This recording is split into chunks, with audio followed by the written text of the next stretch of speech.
Women are only complete once they've given birth to a child. That's why my wife is still incomplete. Amidst the gathering of relatives, my husband, perhaps fueled by alcohol, began mocking me loudly. His hurtful words, aimed at me, an adoptive mother who couldn't have biological children, left no trace of love. And it wasn't just me, my husband even sought to make our son unhappy.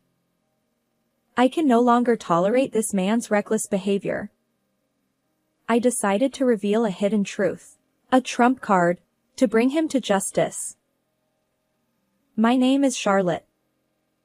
When I was a college student, I married a classmate, and now I'm a full-time homemaker. My husband, Michael, works at a small company run by his father. As a result, we often interact with my in-laws. Since the beginning of our marriage, there's been something they've incessantly said that drives me crazy. Hey, Charlotte, I can't wait to see the face of my grandchild. We're looking forward to the future heir of our company. So, it should be a boy first. Their constant reminders about having children have become like a broken record.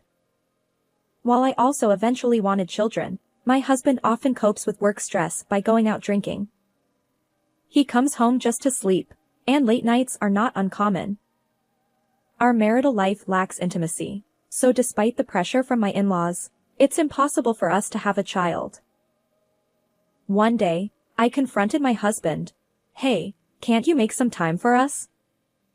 Your parents keep asking about an heir, but maybe we could focus on our relationship?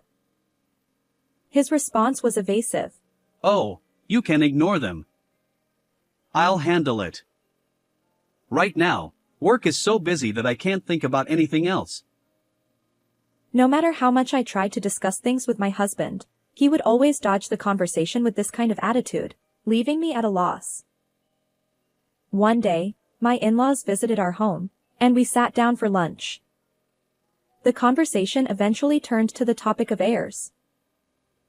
You two really need to start seriously thinking about having children. About that. Can you not bring it up so often?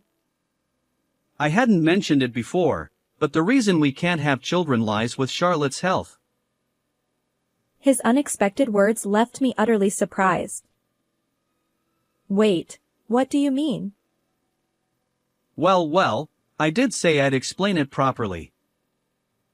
Despite the fact that our inability to conceive was due to my husband's frequent absences from home, he shamelessly lied to my in-laws, placing the blame on me. I couldn't believe he would do that. I see. It would have been better if you'd told us sooner. Emotions aside, the conversation continued. However, with this response, there might be no more rushing about having children in the future, even if it's just a pretense on my husband's part. Although I was indignant about it, I chose to remain silent and not argue. However, an heir is still necessary. What if you consider adopting? An unexpected proposal came from my father-in-law.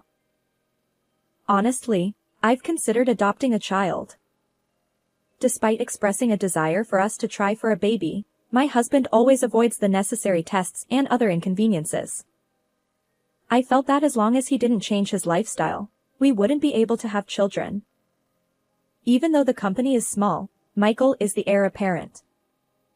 So, having a child to continue the legacy seems important. With that in mind, the suggestion of adopting a child didn't seem like such a bad idea after all. But beyond that, I personally longed for children, even if they weren't biologically related to me. I've always loved kids and dreamed of showering my own child with affection someday. Encouraged by my in-laws, my husband became more open to the idea. Eventually, we decided to adopt a child from a foster care facility. Mom, I'm hungry. What's today's snack? All right, I've got it ready. Wash your hands and come over. Yes. The energetic boy who returned home from elementary school was Liam, the child we adopted. He quickly settled into our family, and now we live together like true parents and a child. While my relationship with Michael remained distant, being able to pour my love into Liam made me truly happy. Liam continued to grow without any issues, becoming a fine young man with an unwavering character. When Liam reached high school age, my mother-in-law fell ill, and we found ourselves providing care for her at home. Liam, my son, stepped up. I'll help as much as I can because I'm worried about Grandma. While relying on caregiving facilities, I continued to visit my mother-in-law's house to assist her. It was Liam who made that suggestion.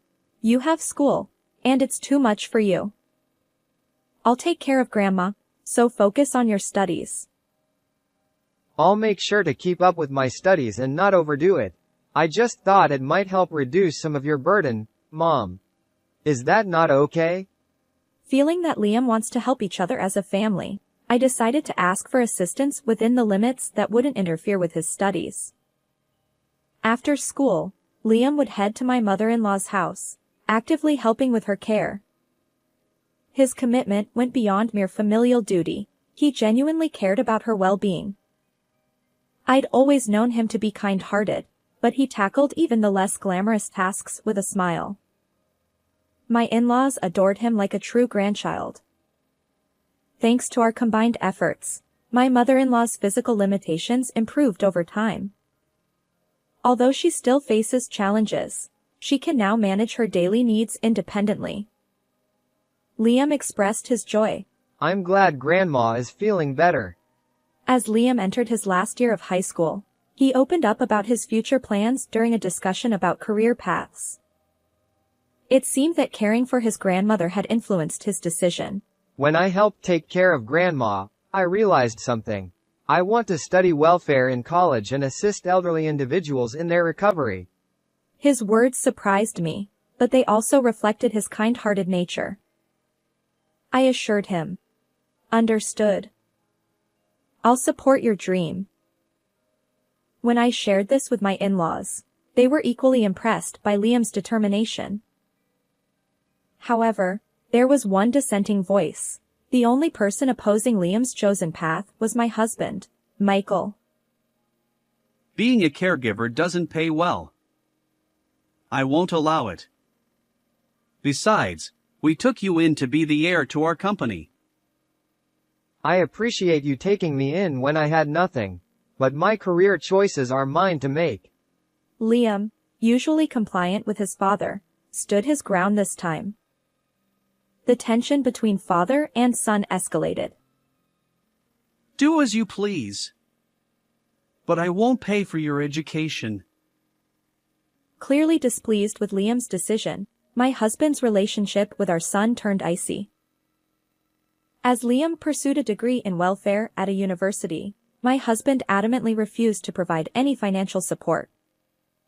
Feeling at a loss, I received an unexpected offer from my in-laws. Our precious grandson's future is important to us. We'd like to support him. And what about Michael? He's done nothing. No parenting. No caregiving. It's embarrassing, even as his father. Both of them seemed exasperated by their son's behavior. After successfully graduating from university, Liam obtained his caregiver certification and began working at a care facility, just as he had hoped.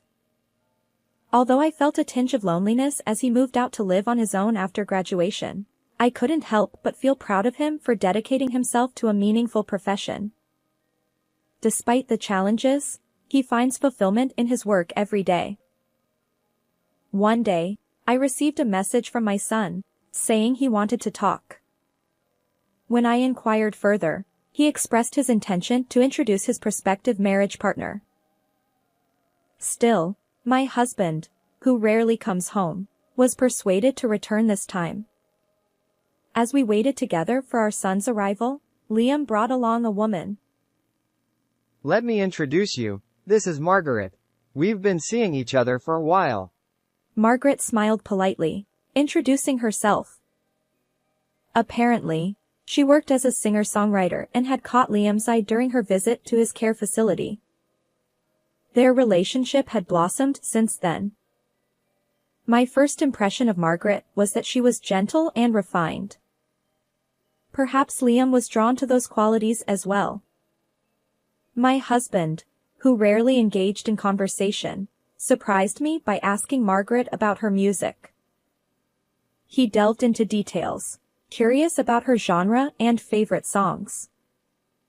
As Liam revealed their plans for marriage, neither my husband nor I had any objections. Instead, we offered our blessings to the couple. After some time, Liam and Margaret officially registered their marriage and held a wedding ceremony. My in-laws attended the wedding, genuinely delighted for their grandchild's happiness. He's got himself a good wife. Truly my son.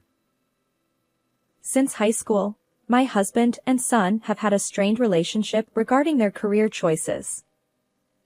However, on the day of the wedding, my husband surprisingly praised our son. Perhaps age had softened him. To save up for their future home, Liam and Margaret decided to live with us for a while after getting married. I was happy to have my son back under the same roof, and Margaret, unlike many young people these days, didn't mind living with us. 3 months after the wedding, Margaret's pregnancy was confirmed. I accompanied her to doctor's appointments, knowing that first-time pregnancies could be nerve-wracking. One day, my husband returned home, possibly a bit tipsy, and made a hurtful comment. Unlike you, who couldn't have children, Margaret is exceptional. Normally, I'd let such remarks slide, but this one struck a nerve. What do you mean? You've always blamed me for not having children, but maybe your absence from home is the real reason. If you had more feminine charm, maybe I'd come home too. It's your fault. Despite my rebuttal, my husband remained steadfast in his belief that I was to blame. You're just useless no matter what you do. Learn from Margaret. Afterward, my husband continued to belittle me and repeatedly praised Margaret. Strangely, I began witnessing him visiting Margaret's room frequently. It struck me as odd. Why would he repeatedly visit our son's wife's room? When I confronted him about the lack of delicacy, he nonchalantly claimed that it was natural for a father-in-law to be concerned about his pregnant daughter-in-law. However, since the time we adopted young Liam, my husband consistently maintained that child-rearing was women's work, and he had no intention of helping. His sudden change in attitude seemed remarkably unnatural. The hurtful comparisons he made between Margaret and me only fueled my growing aversion and distrust toward him. Despite our feelings, Margaret's belly continued to grow, and she eventually gave birth to a healthy baby boy. About a month after the delivery, we decided to host a family gathering for Margaret's postpartum celebration and well wishes. Women are only complete once they've given birth to a child. During the gathering with relatives, my husband suddenly raised his voice, praising Margaret. Seeing Margaret cradle the newborn baby, she smiled with a sense of pride. That's why my wife remains incomplete. You've raised an adopted child, but you act so high and mighty. The truth is, you haven't given birth. In contrast, Margaret has given birth to a son. She's far more accomplished than you. Dad, that's not how you should talk.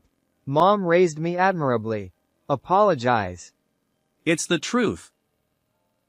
Enough, Liam. Arguing with this person is futile. He's always lacked common sense and never considered others' feelings. What? Are you mocking me too? Yes, I think you're foolish. Truly, you're an irredeemable person. My suppressed anger finally boiled over. Perhaps angered by my strong retort, my husband hurled insults at me while spitting. If only you were gentle and respectful towards me like Margaret. Just then, our argument was interrupted by the loud cries of the baby Margaret held. Margaret, despite the tense atmosphere, maintained her usual serene smile. But there was something eerie about that expression. Oh dear, the baby's crying. There. Let Daddy hold him. She turned to Liam, who was sitting next to her, ready to hand over the newborn. Just as Liam reached out to take the baby, I steeled myself and addressed everyone present. Wait, the child's dad isn't you, Liam. Margaret, dear, can you confirm? Margaret remained deadpan, not uttering a word. Liam, bewildered, asked, What do you mean, Mom? Exactly what I said. The child's dad isn't you. Liam persisted. But, then whose child is it? I fixed my gaze on the man who had hurled insults at me earlier. Michael, it's yours. My tone was resolute, and my husband suddenly stumbled over his words. What are you talking about? You can't just make up lies like that. It's not a lie. I conducted an investigation. You, who rarely came home due to your escapades, suddenly started spending more time here after Margaret arrived. Sneaking into her room frequently, it raised suspicions. I couldn't ignore their suspicious behavior, so I secretly gathered evidence to confirm their relationship. He never thought I'd doubt him, but my husband didn't even bother to hide the evidence. Hotel receipts and other incriminating items were left in his room. Curiously, the dates on those receipts matched days when both Liam and I were absent. Maybe you prepared all this to trap me. I know nothing about it. Oh, still trying to play innocent? Your car's navigation history perfectly aligns with the hotel address. There's no escaping this. He persisted. That's still circumstantial evidence. But I had more. Remember, Margaret, you once said you were going out for tea with a friend. Turns out that was a complete lie. I continued. I checked your social media posts. Look at this photo. It appears you're having tea at a cafe, but in the corner, there's something else. Squinting, I pointed out a wristwatch partially visible in the frame. Now, Michael, you recognize this watch, don't you? The same one you're wearing on your left wrist. Why is it also in this photo? It seems that my husband understood that he couldn't excuse it as just another person wearing the same watch, as his face turned pale at my words. The truth hit him hard. That watch was a custom-made, one-of-a-kind gift I'd given him for his birthday. There was no denying it. Moreover, there's still more evidence. Please listen to this recording. I pulled a recorder from my pocket and pressed play. The voices of my husband and Margaret filled the room. Blood ties matter after all. Having an heir ensures the company's stability. But what if Charlotte or Liam notices? They're clueless. They won't realize our relationship. Trust me, go ahead and have my child. Their conversation turned my stomach. The audio had been captured by a private investigator during their surveillance. Still planning to make excuses? I asked, and my husband fell silent, his face pale. Clearly, he hadn't anticipated my actions going this far. Oh well, we've been caught. Margaret, on the other hand, seemed unfazed. I don't mind that it's been discovered, and I've been hinting at it on social media. But I never thought that Charlotte would notice before Liam did. Really, Liam is so clueless, he doesn't notice anything. Why would you? When we were dating, it was fine, but after marriage, I realized being a caregiver didn't pay well and wasn't glamorous. You were supposed to be the heir, so you should have quietly taken over the company. Liam couldn't hide his bewilderment at Margaret's nonchalant attitude. Michael was the one who approached me. Besides, Charlotte is already a complete old hag, so a younger woman like me is much better. Wait, can't you keep that to yourself? Desperate to stop her, my husband's efforts were futile. Margaret just laughed, knowing everything was already out in the open. She continued. Michael was the first to suggest it. He said there was no love for Liam or Charlotte, so eventually, they'd be pushed out. So, I thought, why not bear Michael's child? Even if it's a small company, becoming the president's wife has its perks. And you think that justifies your actions? Charlotte is a housewife, and Liam has no connection to the company. They have no authority to blame me. Besides, Michael will pay alimony, so why don't you both leave? Right. I've already produced an heir, and you're both expendable. Charlotte, we're getting divorced, and I'll remarry Margaret. Realizing he had no more excuses, my husband joined Margaret in demanding a divorce from me, their triumphant expressions evident. But an unexpected figure, who had been silently observing, finally spoke up. Have you all misunderstood something? Who said we'd let those who deceived my precious daughter-in-law and grandson inherit the company? His stern expression conveyed his anger. What are you talking about? My biological child is obviously a better heir than Liam. That's the misunderstanding. Our company is meant to end with my generation. All this talk of heirs and bloodlines. It's just your assumptions. Ending the company? What are you saying? This isn't what we agreed upon. Margaret, who had been smirking, suddenly erupted in hysteria. Did you think I hadn't noticed that you're slacking off at work? Useless? While I wouldn't hesitate to entrust the company to Liam, I won't sacrifice my grandson's dreams just to keep the company afloat. According to my father-in-law, my husband had been taking advantage of his position as the owner's son and not putting in much effort at work. Seeing this attitude, my father-in-law gave up on passing the company down to him and decided to close it during his own tenure. But how heartless to make such a decision without telling me. What are you saying? If you had worked diligently and prioritized your family, we wouldn't be in this situation. It's all your own doing. My husband fell silent, unable to argue further under my father-in-law's stern reprimand. Margaret, too, seemed shocked by the turn of events, standing there in disbelief. Eventually, unable to withstand the cold stares from other relatives, the two of them hastily left the scene. As for my husband, his scheming was exposed, and he ended up losing his job. Of course, I kicked Margaret out of our home along with him, but neither of them ever offered an apology to us.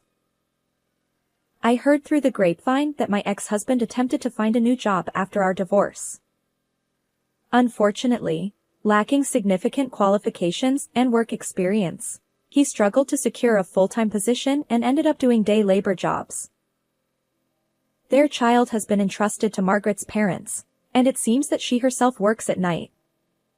The relationship between my ex-husband and Margaret has become strained, and it seems like divorce is imminent.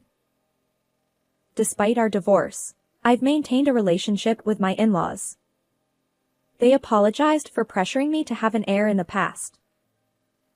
But thanks to that, Liam, a wonderful son, became part of my family. So, it's all okay.